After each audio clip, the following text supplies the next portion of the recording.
Hello friends, मेरे channel पे आपका बहुत स्वागत है। तो आज हम एमसीक्यू पढ़ेंगे कर चले हम फिदा का। आप मेरा फर्स्ट वीडियो देख लेना। कर चले हम फिदा के मैंने समरीज में अच्छी तरह से बता दी है, उसके क्वेश्चन आंसर्स भी मैंने बता दिए हैं। तो अपने एमसीक्यू स्टार्ट करते हैं। फर्स्ट एमसीक्यू है, राह कुर्बानियों की नावीरान हो का आश्चर्य स्पष्ट कीजिए। देश के लिए मरने वाले वीरों की कमी नहीं होनी चाहिए। कुर्बानियों के रास्ते वीरान हो, बलिदानियों के रास्ते सुने पड़े रहे। कुर्बानी देने वाले वीरों की कमी होनी चाहिए। तो इसका आंसर है ए पार्ट, देश के लिए मरने वाले वीरों की कमी नहीं होनी चाहिए। सेकंड, हुरन और इश्क दोनों को कौन रुस्वा करता है?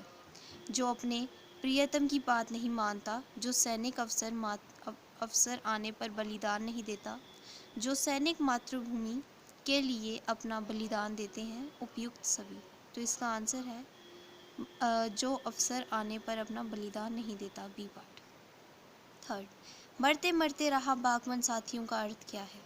वह शत्रु के लिए टेढ़े अर्थात बागी हैं। बर्फीले पहाड़ों पर उनके शरीर अकड़ गए।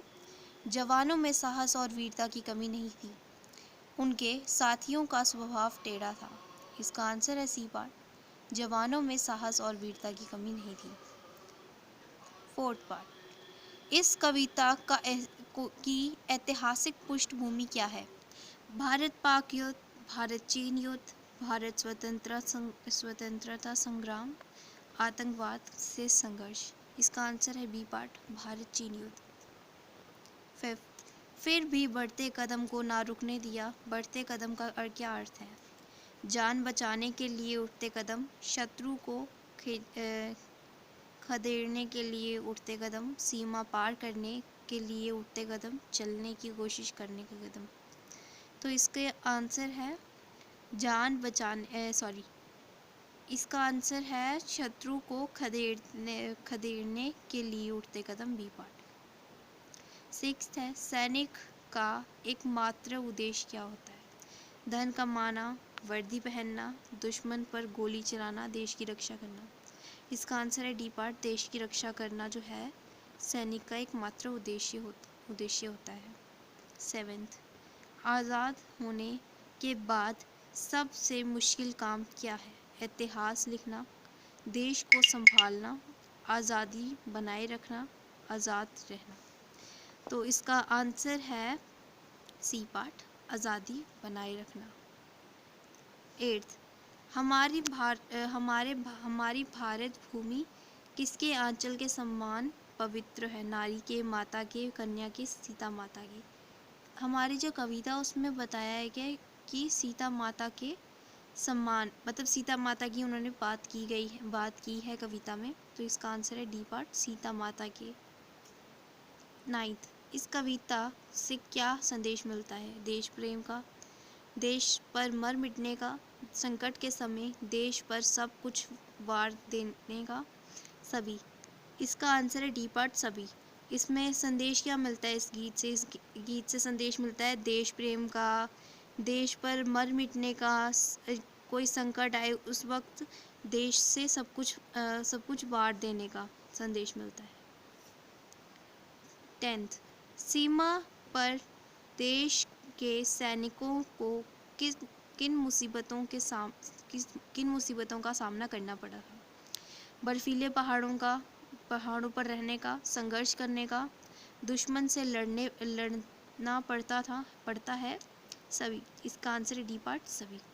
उन्हें बर्फीले पहाड़ों पर रहना पड़ता है, उन्हें संघर्ष भी करना पड़ता है, उन्हें दुश्मनों से लड़ना भी पड़ता है। 11th, सैनिकों ने नवयुवकों को कैसे प्रेरित किया है? देश के लिए मर मिटने को तैयार रहकर, देश के लिए गीत गाकर, वर्दी पहनकर, वीर गाथाएं सुनाकर। तो इसका आंसर है ए पार्ट, देश के लिए मर मिटने को तैयार रहकर। 12th, सैनिकों ने देश की रक्षा किस प्रकार की? दुश्मनों से लड़ते लड़ते शहीद होकर, गाना गाते हुए, देश भक्ति के नारे लगाते हुए, देश देश कहते हुए। तो इसका आंसर है ए पार्ट, दुश्मनों से लड़ते लड़ते शहीद होकर। 13 राह कुर्बानियों की नाव वीरान हो का अर्थ क्या है? बलिदान देने वालों की कमी नहीं होनी चाहिए। बलिदान देने वाले लोग कम ही होते हैं। बलिदान ज़रूरी है, कुछ नहीं। जैसे कि आपने फर्स्ट MCQ में भी पढ़ा था ये सेम, पर उसमें जो पार्ट्स थे वो कुछ अलग दिए थे और इसमें कुछ पार्ट्स हैं वो भी अलग दिए हैं। तो इसका आंसर सेम है, ए पार्ट, बलिदान देने वालों की कमी नहीं होनी चाहिए। 14 मरते समय सैनिकों की अवस्था कैसी होती है?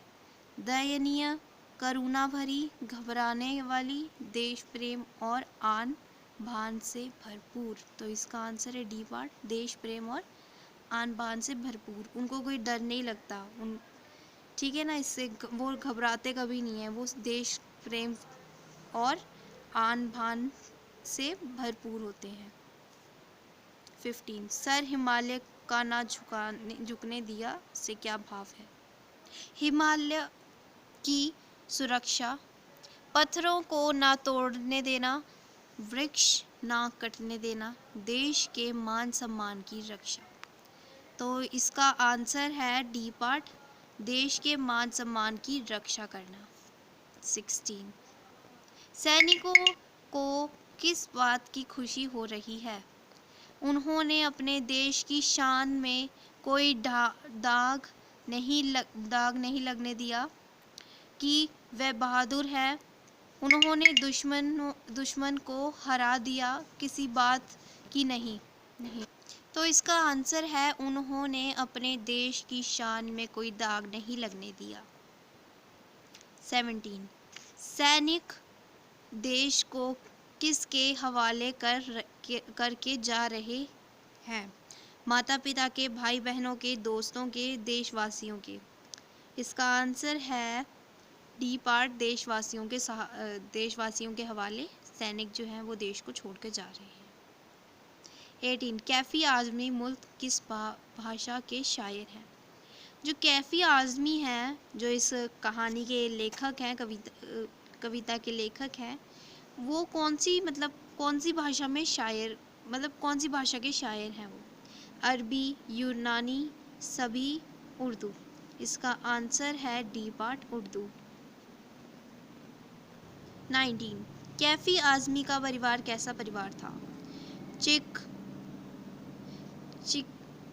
चिकित्सकों का, अभिनेताओं का, नेताओं का, कलाकारों का। तो इसका आंसर है डी पार्ट, कलाकारों का। 20 कर चले हम फिदा गीत के गीतकार कौन है?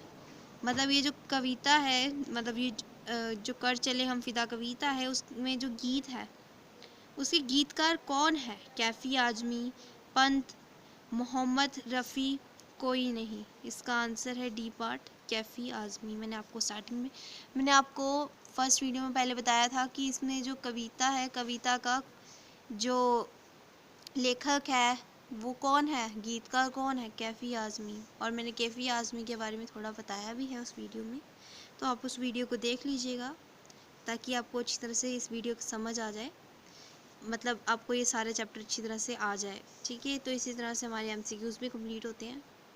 तो इसी तरह से जो हमारा पूरा चैप्टर है कर चले हम फिदा, वो हमने पूरा कंप्लीट कर लिया है।